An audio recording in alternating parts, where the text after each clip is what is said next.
So we're back, and today is all about thrillers.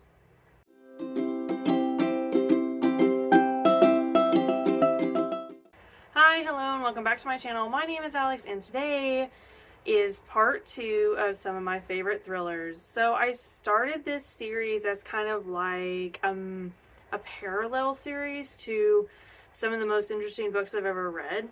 So when we're talking about thrillers today, these are not perfect thrillers. These are not my 5-star reads. These are not like my favorite of all time. These are thrillers that I cannot stop thinking about. Thrillers that have some of the best plot twists I've ever read. Thrillers that I will recommend to people no matter what, but they weren't perfect. If you know me, 5 stars is just hard. Like, the book has to be completely perfect for me to give it a 5-star read. So, are these thrillers perfect thrillers? No. Are they good? Are they decent? Yes, they're good. They're decent. They kept me on the edge of my seat. And most importantly, the plot twist blew me away. So this is part 2, so I do have a part 1. This list is huge. Like, when I started going through the thrillers that I've read, thrillers are my genre of choice. I'll never turn my back on thrillers. It's probably one of my favorite books to read. So this list does keep getting bigger. It's huge already, so I'm only going to break it down to 3 titles today. Make sure you hit all the buttons down below so you know when I'm posting. I post every week, and all we do on this channel is talk about books. If you like listening to people talk about books, here I am every week doing just that for you. Let's not waste any more time. Let's get into it. Okay, so the first book on my list today is The Last Time I Lied by Riley Sager. Y'all, you know how I feel about Riley Sager. If you've been on my channel a minute, you know that I absolutely love Riley Sager. It's just one of those authors that I continuously turn back to.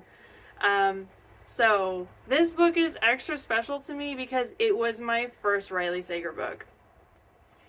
It's really taking me back now, y'all. Okay, this book was not perfect though. I had issues with this book, but the book was so good in other ways that I was hooked into Riley Sager after this. Like, I wanted to read a lot of his stuff. So let's do the premise. Let me stop gushing. Let's talk about it. So we have a female main character that goes to summer camp, right? Woods, cabin. I think it's all girls. I don't know. I may be remembering that wrong. But she is the youngest in her cabin group, okay? And her cabin group is 3 other girls. And one of the girls is like the most popular girl there. All right. She's like the it girl, okay? But she feels kind of out of place because she's like the youngest one in the group. And one night, she sees the 3 of them sneaking out of the cabin, and the most popular girl kind of like turns to her and like shushes her and gives her a wink or something, and then they leave, and none of the girls are ever seen again. Not a one of them. The only one that was left was the girl that was left behind in the cabin. And I think she's like 13 at the time. So she, like, it was a huge deal. Everyone thought that, like, she was somehow involved with this and everything. She grew up with this, like, huge amount of trauma attached to this camp, okay? She grew up, she became, like, this really famous artist. And obviously after all of this happened, the camp shut down. So it's like, I think it's like 20 years past now. And the owner of the camp, the now owner of the camp, approaches her and was like, hey, I think you should come back to the camp and be the art director. And she's like, no, thanks. I'm like already traumatized. And they're like, I think it would help you heal. And we're having like a 20th anniversary of like memorial, and we're going to reopen the camp. So, you know, she thinks about it, la-di-da, whatever. She decides to go back because she's like, I need to confront my demons or whatever. And put all of this to rest. I'll feel better putting it all behind me. So she goes. They put her in the same cabin that she was in when she was there. And then all this crazy weird stuff starts to happen. She's getting all these flashbacks, these memories. And then some of the girls go missing. So it was like history repeating itself while she's at this camp. And everyone's got like triple threat eyeballs on her thinking that she had something to do with it. This book was wild from start to finish. Like, it was just a roller coaster. The twist, like the final pages of this book blew me away. I was just shocked by the ending of this book. I still think about this book all the time. And this is a book from my past, like a while ago. I still think about this book. This still remains, like, when I think Riley Sager, I always think about this book. This is always the first book I think about. Even though I've read some of his other stuff, this is the book I keep coming back to. So, was it perfect? No. It was long. It was really too long for me. We were really just dragging the plot for a while, and I was like, I really wanted to get to the big reveal at the end. So I did have some pace issues, but this was so good. The twist at the end. I mean, if you go to any of my other pages when I talk about, like, any of my other videos when I talk about Riley Sager, I always respond like this to Riley Sager. Like, it's very rare that I don't like a Sager book, so, I mean, I am really biased.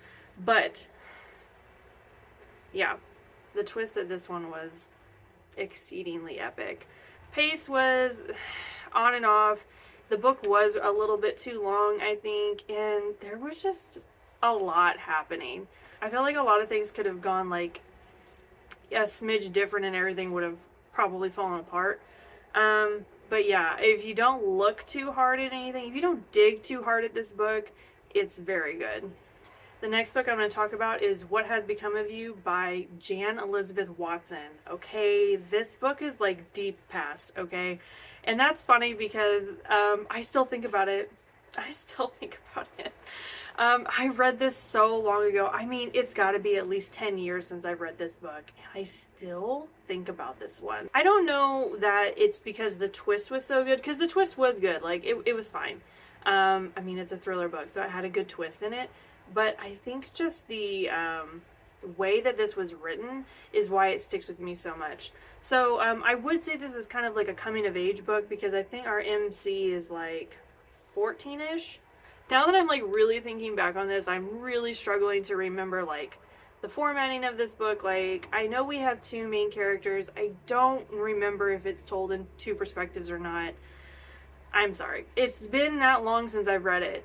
So we have one female main character that is a writer, and she gets invited to fill in at an all-girls private school, being like a creative writing teacher or a language arts professor, you know, that kind of thing. Vibe here with that, whoa, the sun like really changed and the lighting's like completely different now. Okay, sorry. The vibe of that whole thing, if you've seen Mona Lisa Smile, you know, when Julia Roberts like first comes into the class and she's like clicking through the slides and the girls just like know the answers, and she's like, how many of you read like the entire curriculum? And she kind of has this like panic moment of, what am I doing here? That is the vibe of this teacher, right? Very accomplished woman, and she just kind of like comes in, and these girls are just above and beyond where she was thinking, and she feels completely out of place. She feels overdone. She feels like she's not going to be able to handle this group of students, right? So there's a lot of anxiety about her being there. She meets this one girl in particular, who is the other main character of the book, and she just has a lot of sadness and darkness to her, and the teacher is kind of connecting with her because she reminds her so much of herself at that age. See, the sun's like coming back now, it's different again. So the teacher starts to form a bond with this student because she recognizes the same characteristics in this girl that she carried when she was at school. Then something happens on this campus. One of the girls goes missing, and then the student that is friends with the professor also disappears in a very like conspicuous to the other girl's disappearance manner. And so she's individually trying to find this student because she thinks something terrible has happened because of the student. Do you know what I mean? So intricately done. Just tiny moments in this book, if that makes sense. It's not very thick. It's not very like heavy or anything like that. It's very quick. I think if you like Sylvia Plath, that was very heavy theme in this book. The bell jar was a very heavy theme in this book. I think if you like that, if you like that vibe, if you like that time period, if you like that piece of literature, if you like older classic literature, I think you would really dig this book. Issues. I don't particularly dig that type of literature. There were moments for me where I was just like, okay, can we like, you know? So there were some pace issues, and I didn't vibe with it as much because the main character was quite a bit younger. I mean, this girl was about 14. I had a hard time identifying with her, and she's just from a completely different walk of life, so I did have trouble with the connection there. But the twist of this book was really well done. I think that, like I said, if you like classic literature, I think this would really work for you. This book haunts me a little bit. I mean, I'm not kidding when I tell you I read it that long ago and I still think about it. I still think about it. So it had to have been good. The last book I'm going to talk about today is Sharp Objects by Gillian Flynn. I think that if you like thrillers and you haven't read Gillian Flynn, what are you doing? Like, honestly. Everybody talks about Gone Girl. I think that this book was so much better than Gone Girl. I think Gone Girl just kind of like got overplayed a little bit. Gone Girl was brilliant, okay? That was my introduction to Gillian Flynn. This was my continuation with Gillian Flynn, and I will say I think this book delivered on a different level. So, like, let's talk about it. So, we have our main character, and she's like fresh out of a psych ward, right? She's a reporter, and she gets an assignment to go back to her hometown to cover a murder, disappearance. I think it's murder. So she gets like assigned to go back to her hometown. Well, her hometown, and more specifically her mother, is where a lot of her like mental health issues stem from, right? So this is like it's a really big deal for her to go back here. So she goes back, and it just lots of memories are coming up around this murder. And she's like forced to interact with her mother, who's like this really weird hypochondriac lady. And then she also has a half sister that's like 13 that has this vibe about her that our main character can't really understand, but she knows that it's not right, if that makes sense. This book was wild. I mean, if you have read Gillian Flynn, you know it's not cut and dry with her. Everything is so intricate. Everything is so layered. Everything is stacked like a collection of china dishes that are ready to just crash and burn. Like, the way that she puts her books together to me is just astounding. And this is a good example of that. The twist at the end, I wasn't ready. Like, it was almost like there were two plot twists in this book, right? We got the first one, and I was like, okay, I feel like I can breathe again. And then she was like, not so fast. You just wait.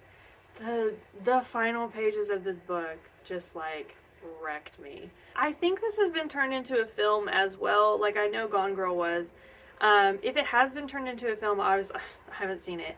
I would like to. My issues with this book, I just wanted more. Really, I did. I wanted more of our main character's story. I felt like at some point there was a big shift in where the direction of this book was originally going. And I felt like I missed something. Like, I felt like I was left behind in that shift. Like, there was some unfinished business with our main character that I felt like didn't really get completed. So I felt a little cheated, honestly, by the end when it came down to our main character. But the twist was so good at this book. I mean, I knew going in that it probably would be, but it was beyond what I was thinking. Yeah, I don't really have anything else on that one, I think. She basically goes to the town to solve the murder, and she gets wrapped up in her own memories and her own mental trauma and familial issues, and then yeah, it's about her covering the murder of this person. Okay, that's all I have for you guys today. This one was a little bit short. I feel like the thriller ones are all kind of going to be short because I'm only talking about 3 titles, but I also don't want to like give too much to you guys because I feel like it kind of like ruins the surprises for the book. So yeah, I try not to get too deep into thrillers because I don't want to like reveal anything accidentally. Anyway, make sure you hit all the buttons down below so you know I'm posting. I post every week. And let me know in the comments if you've read any of these thrillers, if you want to read any of these thrillers, if there's some thrillers that you think I would like to read. Drop me a comment. I love hearing from you guys. But yeah, that's all for me today. So I will see you guys next time. Bye!